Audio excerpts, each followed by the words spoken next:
At the Celesta Academy, Rila sat near the window and watched the ships move between the stars. She always felt curious about things that others ignored. In her class today, Professor Gurr spoke about the Galactic War codes, rules that every planet followed. He said that all species could fight in wars, except for one, humans. When Rila heard this, she could not stop thinking about it. Why were humans banned? She looked around at her friends. Venix was busy drawing, but he also looked curious. Kelu, who was good at solving puzzles, had her eyes narrowed. Taro, the quietest in the group, stared at the floor and tapped his claws. Professor Gurr walked around the room, his arms behind his back. He spoke in a flat voice. Humans are not allowed to join any galactic war. This is the rule of the council. Do not ask about it. A student in the back raised his hand. Why are humans banned, Professor? The teacher only shook his head. It is not a topic for discussion. After class, Rila met her friends in the garden. She felt the sun on her scales and heard the soft hum of machines in the grass. She turned to her friends. Do any of you know why humans are banned? Venix shrugged his shoulders. No one knows. My brother tried to find out. The teachers will not talk about it. Kelu crossed her arms. I read about humans. They used to be everywhere. Then, after one war, the council said they could not fight again. Taro looked nervous. Maybe it is better not to know. Sometimes old secrets are hidden for a reason. But Rila's curiosity grew stronger. She said, we should find out. If no one talks about it, it must be important. Venix grinned. It sounds fun. I am in. Kelu nodded. Me too. Taro was quiet, but after a moment, he nodded. That night, the four friends met in the academy library. The room was quiet and filled with the smell of old paper and dust. Rila found a computer and searched for humans in the database. Most files were empty or blocked.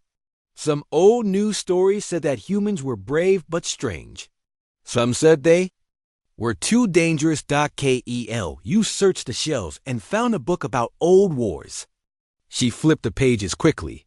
Listen to this, she said. A human soldier named Ethan Clark was famous for helping many planets win battles. But then, his name disappears. Venix looked over Kelu's shoulder. That is strange. There are gaps in the records, like someone deleted parts. Taro spoke quietly. Maybe we should stop. What if we get caught? But Rila was determined. If we get caught, we will say we were working on a history project. They stayed in the library for hours. Every file about humans was missing pieces. Some had words blacked out. The more they searched, the more questions they had. Why would the council hide so much? Later, when the others were tired, Rila found a picture in the back of an old book. It showed a human woman with kind eyes.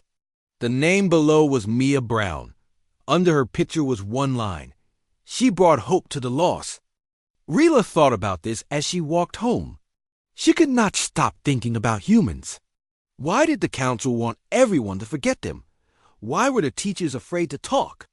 The next day, in class, Rila noticed Professor Gurr watching her. She wondered if he knew what they were doing. At lunch, Venix whispered, I think we should talk to someone who remembers humans.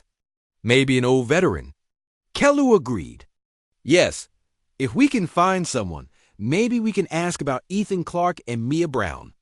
Taro looked worried but said nothing. That evening, the four friends met again.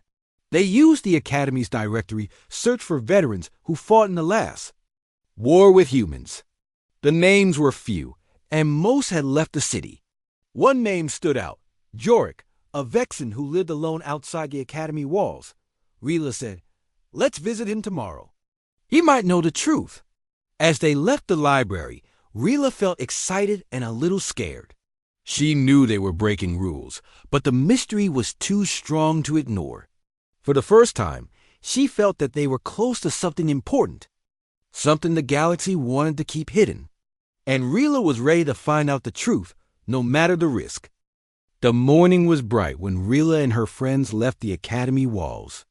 The city outside was busy, with ships flying above and traders selling food from many worlds.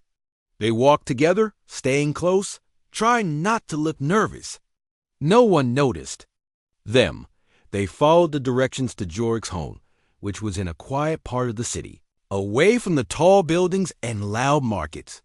Jorik's house was small and old, with plants growing around the door. The group stood outside for a moment. Kelu knocked. After a while, the door opened slowly, and an old Vexen with blue skin and tired eyes looked at them. Jorik studied their faces. "What do you want?" Jorik asked in a rough voice. Rila tried to sound polite. "We are students from the academy. We want to ask you about the last war." "About humans." Jorik's eyes narrowed. "Humans? Why do you care about them?" Venix spoke. "We found old stories, but all the records are missing. Please, can you tell us the truth?" For a moment, Jorik did not say anything.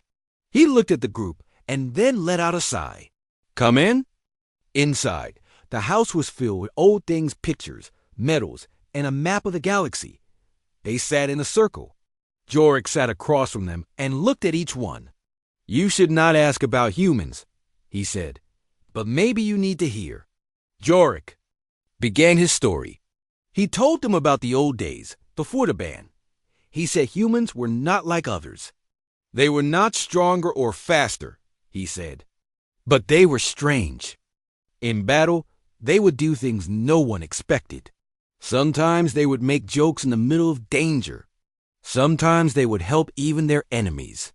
Venix asked, "Were they really so dangerous?" Jorik shook his head.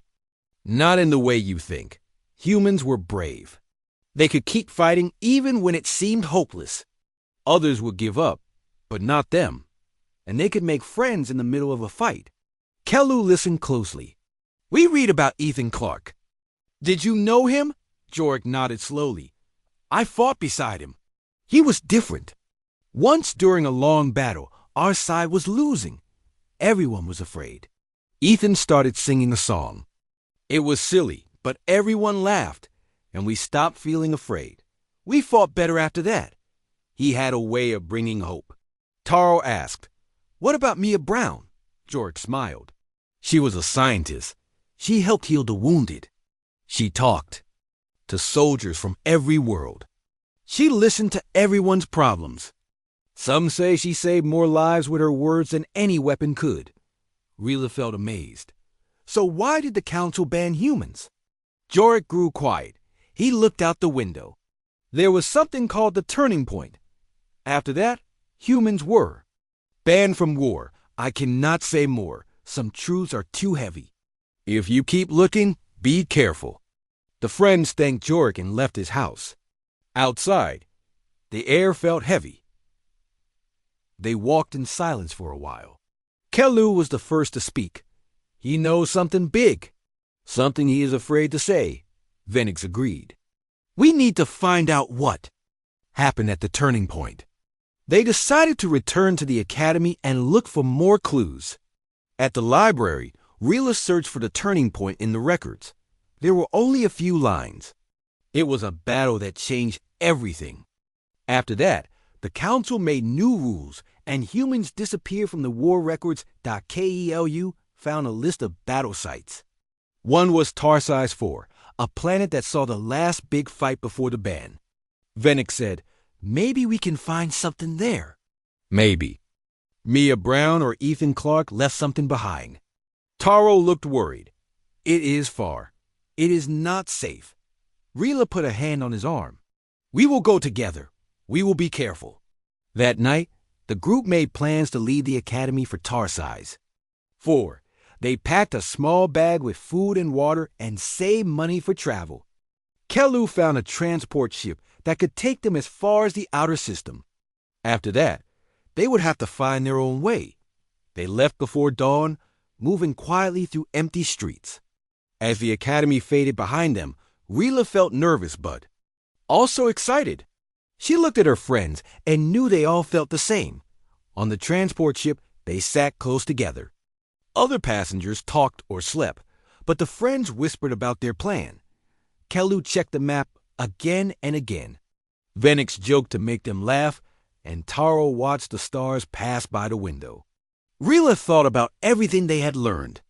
She wondered what kind of secret could be so big that the council would erase almost all history of a whole people. When they reached the station near Tarsi's 4, they bought a small shuttle with the last of their money. The planet below looked gray and empty. They landed in a field full of old metal and broken ships. It was quiet. No one was there. Rila stepped onto the ground and felt a chill. "Let's look for clues," she said. The group moved among the ruins, searching for anything left behind from the last battle. None of them knew what they would find, but they were sure the answer was close. The field on Tarsi's 4 was filled with silence. Broken ships, old weapons, and bits of metal were scattered everywhere. Rila and her friends moved carefully among the ruins. The sky was gray, and there was a cold wind. Venix picked up a metal plate with strange writing on it. Kelu brushed dust off an old helmet. Taro looked around, nervous and quiet. They searched for a long time but found nothing important. Rila did not give up. She felt like something was waiting for them. After a while, Kelu called out, "Come here." The others ran over. Kelu pointed to a hidden place under a pile of metal. There was a small black device covered in dirt. Ryla picked it up. "It looks like a data recorder," she said. Venix wiped the dirt away. Taro helped open the cover. Inside was a small screen and a button. Kelu pressed the button. The device made a soft sound. Then a voice began to speak. It was clear, calm, and gentle. "Hello, if you are listening to this, my name is Mia Brown. I am, or was, a scientist and friend to many. I want to tell you about the last days of the war." The 4 friends sat down and listened. Mia's voice was full of feeling. She talked about battles and fear, but also about hope. She spoke of Ethan Clark and how he refused to give up. She told how humans tried to help others, even when it was risky. Mia said humans were not perfect, but they believed that even in war, there could be kindness. She described one night when the fighting was heavy. Soldiers from many planets wanted to run away. Ethan stood up and talked to everyone. He told them stories from Earth about people who never stopped fighting for peace. He made jokes to make them smile. After that, everyone felt stronger. They fought together, not just as soldiers, but as friends. Mia spoke about the wounded and how she helped care for them. She said, "In the end, we learned that helping each other was more important than winning." The message stopped for a moment. Then Mia's voice came back, a little softer. "We did something the council did not expect. We started to talk with the other side. Some of us even became friends with those we fought against. Soon, many soldiers did not want to fight anymore. There was hope, even in the darkness." Venix looked surprised. "She is saying that humans ended the fighting by making peace." Kelu nodded. "Maybe that is why the council does not want anyone to know." Rila felt the truth getting closer. She listened to the rest of the message. Mia said that at the end of the war, soldiers from many worlds threw down their weapons. They walked across the battlefield to talk and shake hands. Some hugged. There were no more enemies. The war stopped because nobody wanted to fight anymore. Mia's last words were, "If you find this, remember that hope is stronger than fear." The 4 friends sat in silence. The message was simple, but it made them feel something powerful. Taro wiped his eyes. Venix tried to make a joke, but his voice was shaking. After a while, Rila stood up. "Now we know more. But we must find out what the turning point really was. Maybe there is another message, or someone else who remembers." They searched the field again, looking for more clues. In a broken ship, Kelu found a piece of paper with names on it: Ethan Clark, Mia Brown, and others from many planets. Next to the names was a word, Peacekeepers. Taro looked at the word and said, "Maybe they were a group who helped stop the war." Venix nodded. Maybe the council did not want anyone to remember what they did. They kept searching until the sun started to set. Rila looked at the sky and thought about Mia's words. She felt hope and also worry. If the council did not want anyone to know this story, maybe there was danger in learning more. But she also felt proud. Humans were not banned for being too violent. Maybe they were banned for being too good at ending wars. They left the field as night fell. Rilla carried the data recorder, holding it close. She knew they had started something big, and there was no turning back now. The journey back from Tarsize to 4 felt longer than before. Rilla held the data recorder tightly in her hand. She kept thinking about Mia Brown's words and about hope stronger than fear. Venix, Kelu, and Taro were quiet most of the way home. Number 1 really knew what to say. Each of them was thinking about what they had just learned. When they finally reached the city, the academy towers looked the same as before, but the friends felt different inside. Kelu wanted to listen to the message again, so in their small room they played it from the start. Every time Mia talked about courage, about kindness during war, they felt more sure that the truth was hidden for a reason. Venix said, the council did not ban humans because they were too wild. It was because humans changed the war. Taro asked, should we tell someone? What if we get in trouble? Rilla looked at her friends. If we do nothing, the secret will stay hidden. If we speak, maybe others will want to know the truth too. For days, the group tried to learn more about the turning point. They talked to old teachers, careful not to reveal too much. They listened to stories from older students, but no one knew what really happened. Most people only repeated what the council wanted them to believe. One evening, Kelu said, we need more proof. If we want to change minds, we need more than one recording. Venix remembered something. In the city's archives, there are old files from the war. Most are locked, but maybe we can get inside. They made a plan. That night, when the academy was quiet, the 4 friends slipped out and walked through the empty halls. They moved quickly, nervous but excited. The city's archives were big, with many guards. Kelu knew how to open locked doors, so she led the way. Taro kept watch. Inside the archives, they found rows of computers and dusty shelves. Rilla searched the computer for turning point. At first, nothing came up. Then she found a file. That looked strange. It was hidden under many layers of code. Kelu helped her unlock it. The file showed a video. It was old and faded, but they could see a huge meeting of soldiers. Some were human, some were from other worlds. In the middle stood Ethan Clark. He was talking to everyone, not as a leader, but as a friend. Ethan said, we do not have to keep fighting. We can choose to end this. We can lay down our weapons and show the council we want peace. The video showed soldiers looking at each other. Some were afraid, but slowly, one by one, they put down their weapons. Soon, almost everyone was standing, together, without fear. The video ended with a message. The day the war ended, not by force, but by hope. Taro whispered, this is what they did not want us to see. Suddenly, they heard footsteps in the hall. Venix quickly turned off the computer. Kelu hid the data drive in her pocket. The door opened, and a guard looked in. Rilla tried to act calm. We are just doing a project on old war records, she said. The guard looked at them for a long moment, then said, you should not be here. Leave now. The group left the archives fast. Outside, their hearts were beating fast. They knew the guard would report them, but they also knew they had found something important. Later, in their room, they talked about what to do next. Venix wanted to share the video, and Mia's recording with the whole academy. Taro was scared. If the council finds out, we could be expelled. Or worse, Kelu said.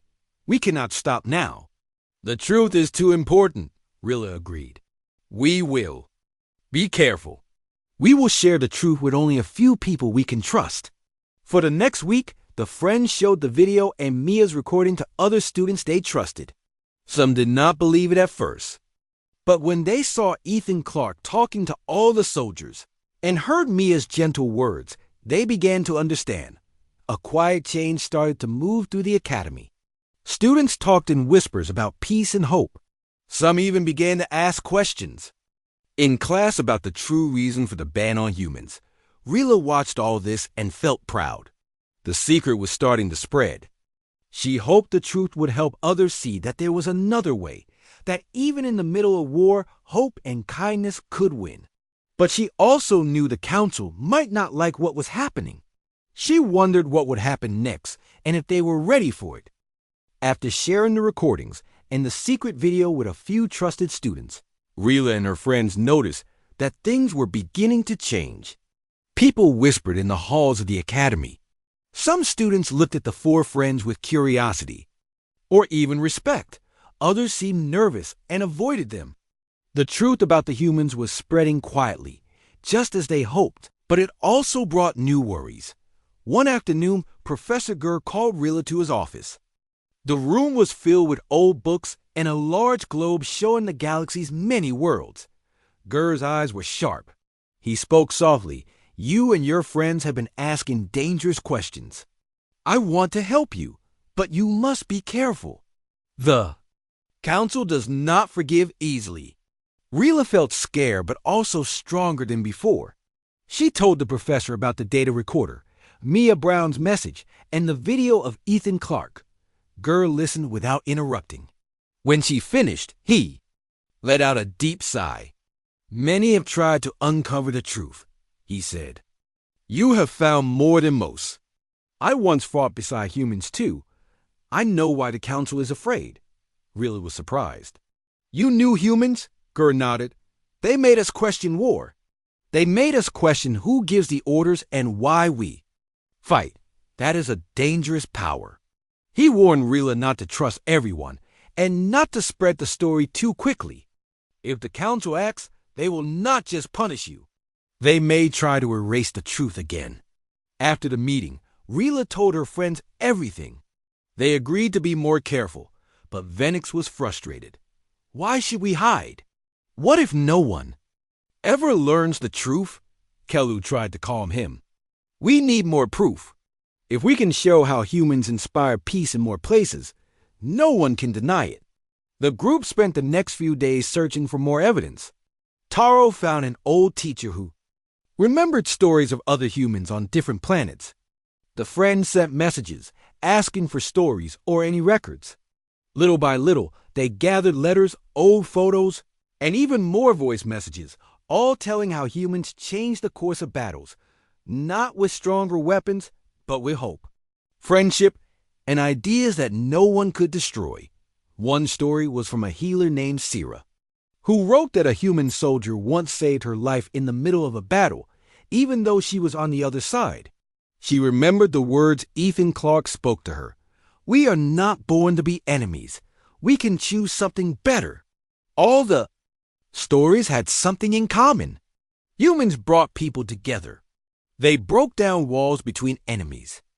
They reminded everyone that war did not have to be forever.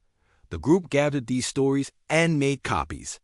They hid them in different places so that if someone found one set, the others would still be safe. Kelu made secret codes and gave them to trusted students so they could share the truth quietly. Soon, more students were joining the cause. They talked in secret meetings and shared stories when they could. But the council was not blind. One night, Rila woke to the sound of alarms. The academy's guards were searching rooms and asking questions. Someone had told them about the stories. Taro was terrified. Venix tried to joke to calm everyone, but even he looked pale. Kelu hid the most important evidence in a safe place and told Rila, we cannot give up. They want us to be afraid, but the truth is stronger. The guards questioned Rila and her friends. They asked who gave them the data recorder, who else knew about the humans, and where the files were hidden. Rila did her best to protect her friends. She lied, saying they found the recorder by accident and knew little about it after hours. The guards left, but the warning was clear. The council would not stop until the secret was buried again. Despite the danger, Rila and her friends promised each other to continue. They knew now that the story of humans was not just history. It was a key that could unlock a better future for everyone in the galaxy. The four friends sat together, tired but proud, ready to face whatever came next. Because the hope that started with humans now lived inside them too.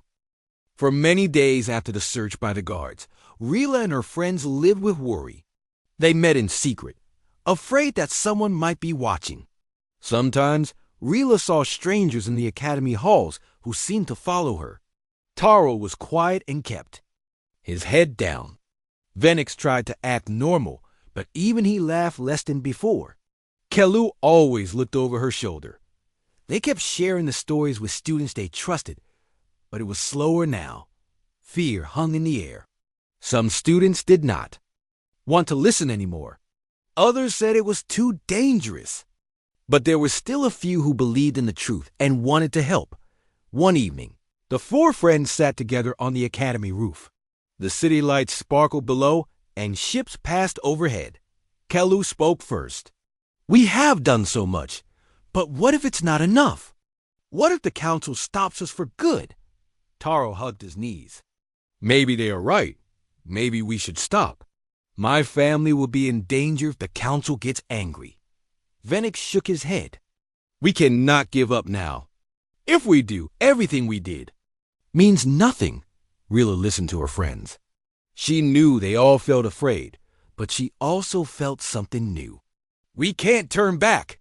Even if we stop, someone else will learn the truth. Maybe it will take years, but once a story is told, it can't be forgotten." The next day, a letter arrived for Rila. It was unsigned and written in careful handwriting. The letter said, "There are others who want peace. Meet at the old fountain after sunset." The friends debated if it was a trap, but decided to go together. At sunset, they went to the old fountain in a quiet part of the city. Waiting there were 3 older students and a teacher named Lyra. Lyra had kind eyes and spoke softly. She said, "We heard about what you have done. You are not alone." The group talked about the recordings, the video, and all the stories. Lyra shared her own secret. Her father had fought with the humans and always said they brought hope, not destruction. The older students told how they had heard whispers about the real reason for the ban for years. "We want to help you," Lyra sighed, "but you must be careful. The council is looking for a reason to make you disappear." They made a new plan together. The small groups would stay in contact but move carefully. They would hide copies of the recordings in secret places around the city and the academy. They would teach others quietly, one by one, to spread the message of hope, peace, and the truth about humans. Over the next weeks, Rila and her friends met more people who wanted change. Some were teachers, some were workers in the city. Some were even young guards, tired of following old orders. The secret spread in new ways through art, songs, and quiet talks. More and more, people questioned why the council had really banned humans from war, but the danger also grew. One night, guards came again. This time, they took Venix for questioning and did not let him go for many hours. He came back shaken but safe. "They want names," he whispered. "They want to know who is behind this." Rila felt afraid for her friends, but she saw how far they had come. The movement was no longer just 4 students. It was a quiet wave, growing each day, reaching every part of the academy and the city. Kelu looked at her friends. "We started with questions. Now, we have something bigger, a chance to help the galaxy change." Taro nodded slowly. "Maybe we will not see the change, but we are the beginning." The 4 friends made a promise under the night sky. They would not let fear win.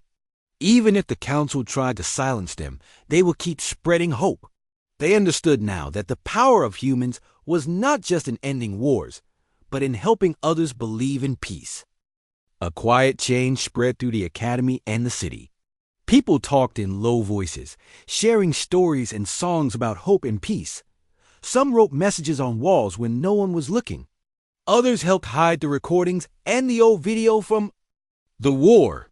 Rila and her friends felt proud, but they also knew the risk was still there. One morning, the council made an announcement. They said students at the academy had broken rules and shared forbidden stories. They warned everyone to stop or face punishment. Some students grew silent, afraid of what would happen. Others, though, became more determined. The truth about humans could not be hidden now. Too many people knew. Rilla and her friends stayed strong. They met with Lyra and the others in secret places. They talked about what to do next. Lyra said, "The council can try to stop us, but they cannot erase what is in our hearts." "We must be careful, but we must not stop," Kelu agreed. "We have seen the truth. Even if we must leave, we can find new ways to spread hope." Venix tried to keep everyone's spirits up. He made jokes to help them laugh, even when they felt afraid. Taro listened and watched, always careful, but he believed in what they were doing. One night, Rilla got a message from a teacher she did not know. The message said, "You changed something important. Never stop believing." Rilla smiled and showed her friends. They realized that even small actions could make a big difference. The council searched for the leaders of the movement but could not find everyone. Many people helped each other. Some hid the truth. Some took the blame to protect others. The stories of Mia Brown and Ethan Clark became a secret legend. They inspired more people each day. Soon, students at other academies and other cities heard about the truth. Messages traveled far. Some students and teachers from other worlds began to ask questions too. Why were humans really banned from war? Why were the council so afraid of the truth? These questions grew louder and harder to ignore. Ryla and her friends decided it was time to take a bigger step. They wrote a letter telling the whole story. They sent it to students, teachers, and workers in the city, and even to the families of the guards. The letter said, humans were banned because they showed us hope. They ended wars by bringing people together. The council fears peace more than war. For days, nothing happened. The city was quiet and tense. Then, slowly, things began to change. Some teachers refused to teach the old history. Some guards refused to arrest students for telling the truth. People began to talk openly about peace and the power of hope. Ryla, Kelu, Venix, and Taro saw the change around them. They knew their lives would never be the same. They had started as students searching for answers, and now they were leaders of a quiet revolution. They felt proud, but also humble. They knew many others helped make this happen. One afternoon, Rila walked past the academy garden and saw a group of younger students sitting in a circle, listening to the story of Mia Brown and Ethan Clark. She smiled. The story was alive, and it would not be forgotten again. The friends met one last time on the roof of the academy. The city lights were bright, and the sky was full of stars. Kelu said, "We did it! We showed the truth." Taro nodded. "Now, the galaxy can change. Maybe not today, but someday." Venix made a joke, and everyone laughed. Rilla looked at her friends and felt a deep sense of peace. They did not know what would happen next. Maybe there would be more trouble. Maybe the council would fight harder to hide the truth. But Rilla believed in what they had started. The hope that came from the humans now lived in many hearts across the galaxy. It would not die. As the night grew dark, the four friends made a final promise. They would always stand for hope, for peace, and for the truth, no matter what the future brought. And somewhere far away, the memory of the humans who changed everything will keep shining, like a star that never faded.